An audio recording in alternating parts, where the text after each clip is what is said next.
So you're donating the kidney, Correct. and you're receiving the kidney. Can you say that one more time for the recording? So it kind of. Can you tell me your name and spell it for me?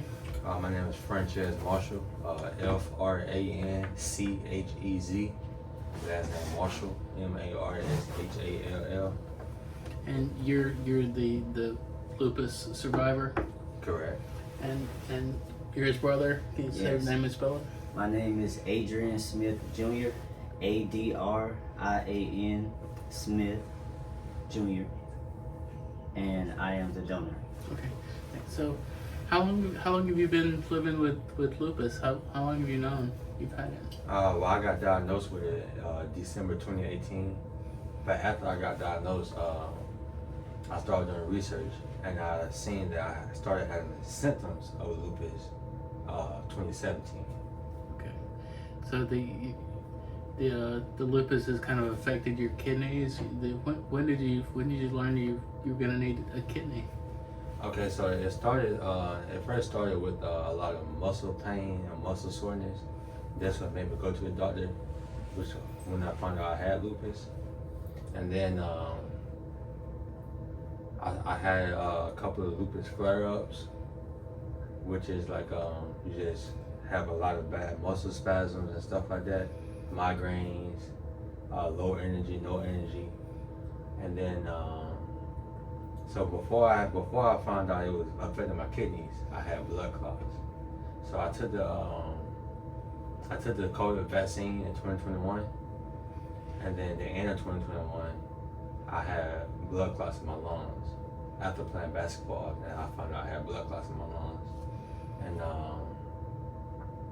so that happened, and then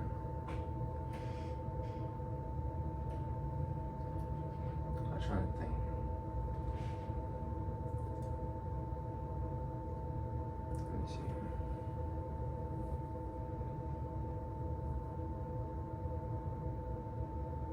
Towards the end of 2022, I had another bad lupus flare up. I was in the hospital for about 10 days. And around that time was when my job, they started working with me and allowing me to work from home, because I used to have to go into the office. But because I was in the hospital so much, and I was in so much pain, like sometimes I wake up in the mornings, I couldn't get out of bed, or like if I'm in the office, I get a bad migraine and have to go home, stuff like that. So they started allowing me to work from home around the end of 2022. And then, so throughout 2023 was like a good year. I had a good year 2023. I didn't really have too many flare-ups. But then, the end of 2023, I had another set of blood clots in my lungs. I was playing basketball again, and then I found out I had blood clots in my lungs again. And I was in the hospital for about another 12 days. And then 2004 came, and yeah, so in 2024, around towards the end of 2024 is when I found out I had another bad lupus flare-up, but that's when I found out I had lupus nephritis. They had my blood pressure started going up high, and I started having more low energy. Like my energy was like really very low, and that's when they started to check my kidneys to see if I had lupus nephritis. I did a kidney biopsy, and that's when they found out I had lupus nephritis. So the end of 2024. Is that common with lupus, with like having it kind of mess up other organs? Yeah, actually lupus can actually mess with a lot of different organs. For me, it just happened to be my kidneys, but it messes with people's lungs, heart, anything. Like it literally affects so many different ways, your body in so many different ways, because some people have a problem with multiple organs. Mm-hmm. But for me, it just happened to be my kidneys. So for people who are unfamiliar or don't have lupus, I think people understand that it's painful, but like can you describe like how the pain works? Is it like always a dull pain, or is it like sometimes or not? Or? Yes, that's the thing with lupus. It affects people in so many different ways. So for me personally, it was more muscle pain, joint pain, muscle soreness, stiffness in the muscles and pain and migraines, and then it started affecting my kidneys. But also my hip started to mess up from the like some of the medicine you have to take start to also affect your body. Steroid. Yes, which is steroids, and so yeah, it affects it in many different ways. But for me, those are the symptoms that I was having. But some people have like it affects their lungs. Some people they have to get hip what you call it Replacement. hip replacements and stuff like that. Like it just affects people in so many different ways. It can attack any organ or the other body. Frances and I have the same kind of lupus. I have lupus nephritis also. You remember me telling you I had to take the chemo and steroids to keep them going, but they kind of caught mine in time, and so unfortunately. So I kind of assume you have good days and bad days. Like, is it? Do you ever have a day where there's like almost no pain or no pain at all, or is it? Yes, I do have them days. So yeah, I do be having good days where I wouldn't even know that I have lupus, but then I have days where I can't get out of bed at all. Literally, I will lay in bed all day long with no energy, and I just can't move. So I would literally lay in the bed. Anytime I turn over or anything, it's just so much pain where I just can't do anything. So yeah, I do have good days and bad days. Are we talking like 10 out of 10 pain here? Not the. No, yeah, 100%, yeah, 10 out of 10 pain. Like literally, I cannot move. Yeah, that's rough. So have you had to go on to dialysis because of it? Yeah, so I found out I had lupus nephritis at the end of 2024, and throughout 2025, I was having a lot of problems with coming from the lupus nephritis. So in March of 2025, I was in the hospital for about 18 days, and I had a pneumonia. So I had a lupus flare up at the time, pneumonia, and kidney failure. And all that was at one time, and I lost I want to say I lost maybe almost 40 pounds from being, I was like, I had very bad diarrhea, and I just lost so much weight. I went from being like 220 pounds to like 175 pounds or something like that. You're definitely skinny now. Yes, sir. This should be a football player. Yeah, I was a football player, so I lost like all my muscle Oh and yeah, everything. that's. Yeah, It's life changing. yeah, it definitely is life changing. I stopped playing sports and working out how I was, and then towards the end of 2025, I had another bad. Well, I didn't really have a lupus flare up at the end of 2025. I haven't really had a lupus flare up in a minute now, which is a good thing. But my kidney failure got worse at the end of 2025. So December 2025, I went to the hospital, and I was in there for about another 18 days. And that's when they recommended me to go ahead and get ready to start dialysis. So I got my dialysis port put in the end of 2025, but I didn't actually start doing dialysis until the end of January. Yeah. So do they think when you have the transplant, you're going to be able to get off dialysis for a while at least? Yes, that is the plan. Yeah, Maria knows, like I was on dialysis for a little bit for separate issues for kidneys, but yeah, that chair sucks. Yeah, it does. Yeah. And then it what led you to get on the transplant. Oh yeah, so when I got ready to get on dialysis, they also recommended me to go ahead and start applying to be on a transplant list at different hospitals. So I went to Emory, and my doctor referred me to Emory. Excuse me. The end of 2025, and then they was very quick to respond. So I went in for my education session with them, and they did a lot of blood work and stuff, and a lot of procedures and stuff, and the end of January when I found out, well, not the end, but towards the middle of January when I found out I made the list at Emory, and around that time is when my brother told me, hey man, like if you need a kidney, I'll be willing to give you mine. So that sped up the process for me because they was talking about me having been on this for about 5 years, to waiting for a kidney, but because he was willing to, give me his, that just sped the process up a lot. So once that happened, I made the list in January, and in February, me and my brother had to go to the hospital a couple of times to do a lot of different lab works and stuff. And then by the end of February, they told me we had a transplant date, which is March the 13th. Tomorrow. Cool. So it went from me expecting to be on a list from 3 to 5 years to me getting a kidney within 2 to 3 months. That's a blessing. So how does it feel to to be able to go from knowing that you're going to be on dialysis for years to potentially being off of it because of your brother? Yeah, definitely a blessing. I'm blessed to have a big brother to be willing to do that, because that's a bit like he's never had an operation or surgery or anything like ever his whole life. So he's your big brother. Yeah, he's my big brother. He's 8 years older. The little big brother. Little bit, brother, yeah.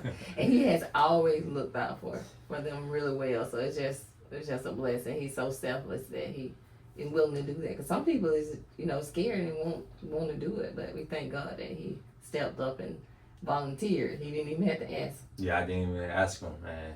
Like I said, it's a blessing. He's been there for my whole life. So, when he came forward and told me he'd do it, I was like, okay, man, if you want to. He's like, yeah, man, I want to, man. He was like, would this help you get out dialysis? I was like, yeah. He was like, so would they take the thing at your side? I was like, yeah. He was like, oh yeah, I'm definitely. Mm-hmm. And So it's just such a blessing. yes, and he's a military vet, and Yeah, he's always brave. He's a brave soldier. We would say that he's a very brave soldier. So you're in the military? I'm a veteran, Okay. formerly known as a soldier. Which branch? Army. Okay. So, was it an easy decision for you to help your brother with the kidney? Yeah, for me, cause prior to the appointment where he, January you went to, and they approved him to be on the donor list or whatever. Prior to that, I thought that was like the goal to like get on the list, right? And that was like a victory. But after that appointment, me, my mom, and my aunt, cause I drove them to the hospital, we was on the way back, and she was like, well, yeah, it's good, you got on the list. And I was like, well, this is what we wanted, right? And she was like, well, kinda, but he still gotta wait for like X amount of time, and you don't know how many people's in front of you. Other people have to pass so that these people can get off the list so you can move up. And who knows how long it's gonna take. So she was like, it'd be better if he had somebody, a living donor. And I was like, oh, okay, well, if he needs somebody to do it, I'll do it. And so then I called him and told him, like, bro, just tell him I'll just do it. I thought they wanted him to try that first, because I never had nobody go through that before. So I was like, oh, okay, so we can skip all that and I can just do it.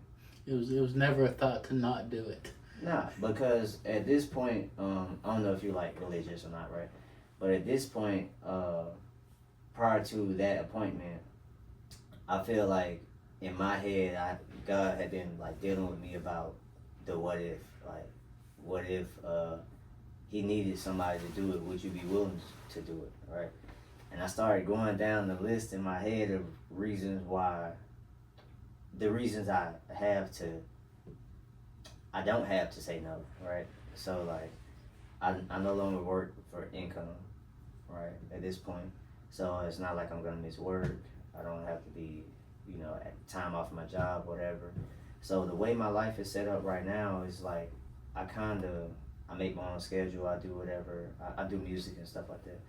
So like, for me, out of all the people that I know immediately in the family or whatever, I'm the most physically fit person to do it with no health complications for like physically or whatever. I don't have any financial problems that would hinder me from doing. You know, so like when God was kind of dealing with me, it was almost like, hey, bro. It's you. Yeah, I mean, like all this for a reason. You know what I'm saying? Like I kind of put you over here because I figured one day, you know, somebody would have to do it. So for me, it was like a calling, almost. So yeah, at that point, it was like he didn't even have to ask me to do it. I was like, yeah, I got you. Yeah, I guess you guys had to go through like the the blood testing and things to make sure that Oh, everything yeah. was the. I feel like that was probably worse than, again, I never had a surgery for any reason, so I don't know what to expect, but I feel like that was probably gonna be worse than the actual surgery, because at least I'll be asleep. But remember I told you they did the CT scan? Yeah.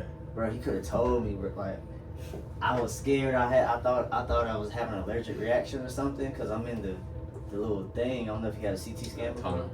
And you know when they pump the dye or whatever, Yeah, the arm.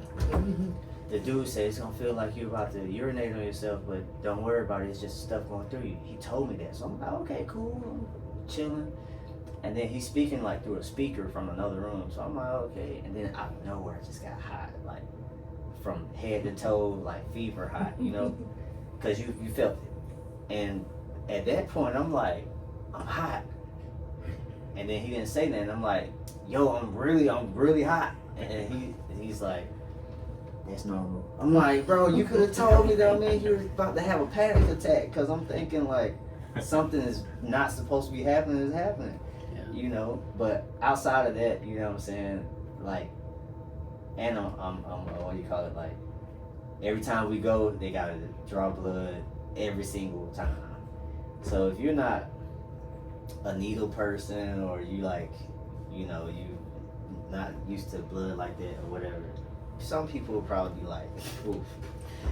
But I'm O positive, so like, and I'm part military, so like I've been repeatedly taken from for willingly and unwillingly, you feel me, at war.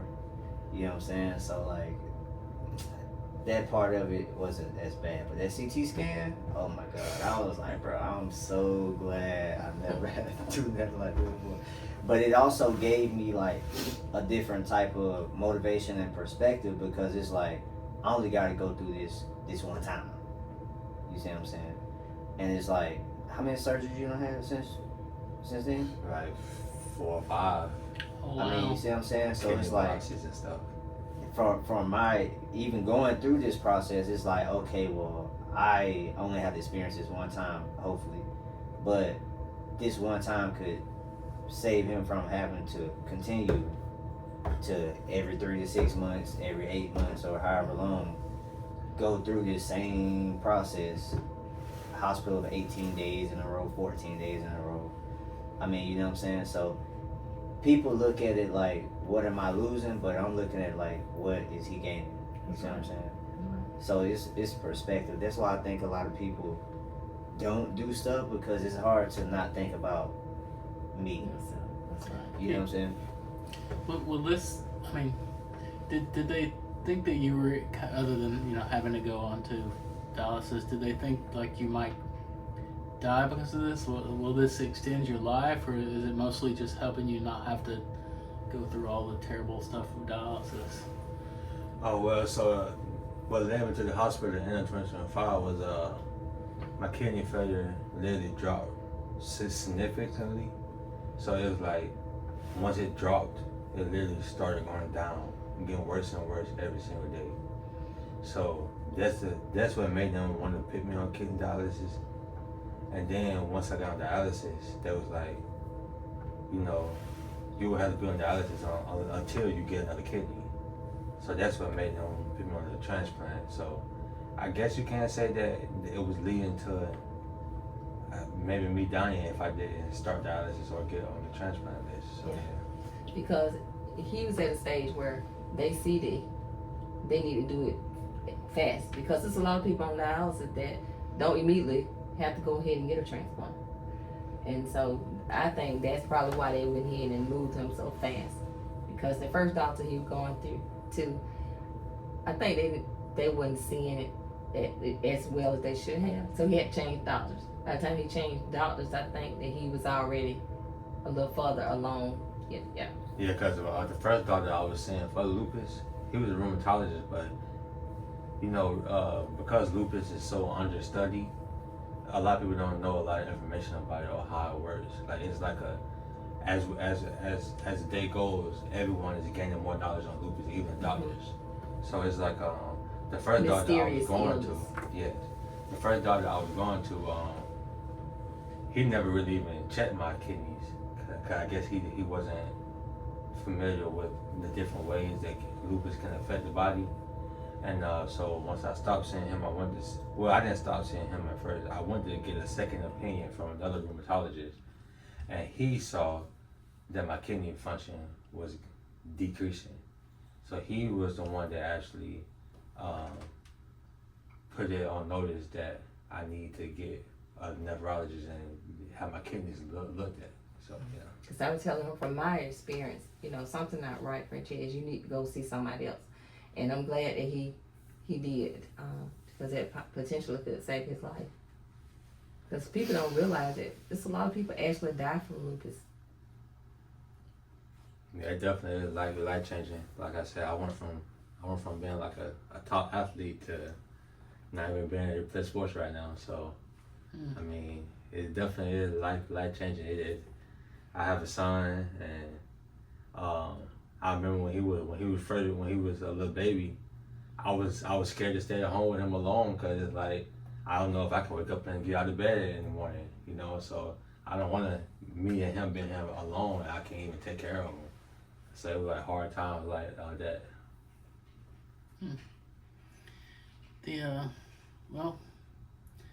Your surgery is Friday? Yes. Or they're doing it here or doing it in? It's at Emory. Emory. Okay. All right. And where are you guys from? We are from Greenville, Georgia. Okay. But I live in Tennessee now. Okay. Okay. Cool. And he lives in Newnan. But they were both from Greenville. Okay. Yeah. How old are you? I'm 29. And how old are you? I'm 37. Okay. He's turning 30 this year. I'm turning 38 this year. Cool. Yeah. Well, I guess that's all I can think to ask, unless you guys want to say anything specifically. Oh well, I would just like to say that one thing that helped me through this journey is, one, the support of my family and friends, and the Lupus Foundation that my aunt runs. That has definitely been a blessing as well. Been in hospital and stuff. They offer to help with like hospital medical bills or send care packages that has help. And the Lupus walk that my aunt does in May, that's a big blessing to come out and just see like how much people support. But it also helps bring awareness to lupus for people who don't know all the ways that lupus can affect people, which is a big thing. So I would like to say that. And he's really not a person that would even do interviews, but because he want to make other people aware of what lupus can do. That's the reason he agreed to do the interview.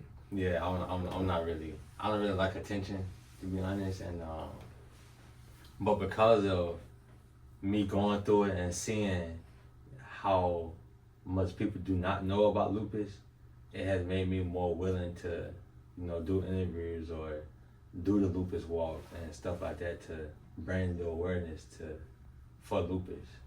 So yeah.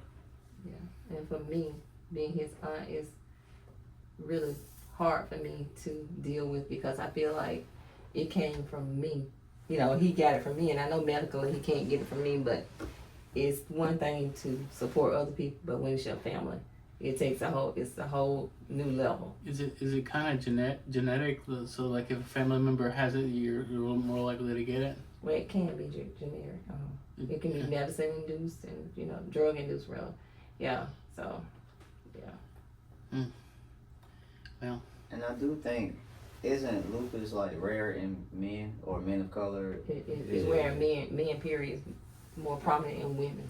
So that's even more like when he told me he had it, I was like, you have what? Like, you know, cause she was the only person at the time that I knew that had lupus. And I was like, even then I knew it was a rare thing. But when he got it, I like, you know, kind of looked into it a little bit and it's like, wait, men really rarely get that. Yeah, it is rare. You know what I'm saying? So I was like, dang, like if it could have happened or if it would have happened, you know, you start thinking like, what type of person is this? Like, you know, what's the karma? Like, what's the, you know, and I'm thinking, I'm like, bro, like, out of all the people on earth, and like, this is a rare men's disease. Oh, yeah. The chances of my little brother being, you know, I was like, then it's just. It literally happened out of nowhere. Yeah, you can't think like that. People get cancer all the time. Yeah. You're not getting chosen. You don't never know. You don't never know. It's just in God's plan. Mm-hmm. All part of the story, but your story is not ended yet. So Yeah. it's gonna begin once you get that kidney. It's gonna begin, and you're gonna have a different life. Hopefully, it's gonna be better. And so that's what this is about. So I started a YouTube channel for me and my brother because I put a post on social media. Again, I do music, so I have a okay following on socials. And I asked people who would want to see us document the process or the journey. And TikTok specifically, some of the responses I got, I screenshotted some of them. And I read them periodically, right? For motivation. But like at the same time, it was people responding that I don't know at all, right? And they're like, please document the process because I have an autoimmune disease myself and I'm waiting on a kidney donor right now. So maybe you documenting will inspire somebody else to, you know. And one person was like, it was a young lady, she said she had just recently found out that she had lupus and some other autoimmune disease, right? And so she was like, she would like for us to document it because she's up and down emotionally and like maybe seeing other people go through the process and this and that will like help her feel, you know, better about she's not alone, you know what I'm saying? And, you know, so basically we've just been documenting because of that, you know, the response I got from the internet or whatever is like, okay, people would want to see this type of, what do you call it, like personal journey, as opposed to watching Emory videos about, hey, this is what happens when you have lupus. Yeah, you know, like, real life. it's like real life, you know, real emotions, real people, real situations, and like allowing them to see that. So thank you for allowing us to film the interview. I mean, you know, so that's all I would like to say. Okay. All right. Well, thanks. It was nice to meet you guys. Can try to get a photo if you guys don't mind. Oh yeah, of course, of course. Yeah. So they think you're gonna be able to get your ports out when you. Yes, sir. There's the plan. I will tell you from. It's just coming as something I thought about was something he said, like, you know, when you're in the hospital and you're always getting stabbed or whatever. I'll tell you the one thing that was good about the whole dialysis thing was like the ports, like not being stabbed every time they wanted some blood was nice. They go through the port. Go through the port. Right. Did you have yours in your chest? Yeah, I had. I think it's this side. Yeah. Yeah, I remember when you were sick. God is good.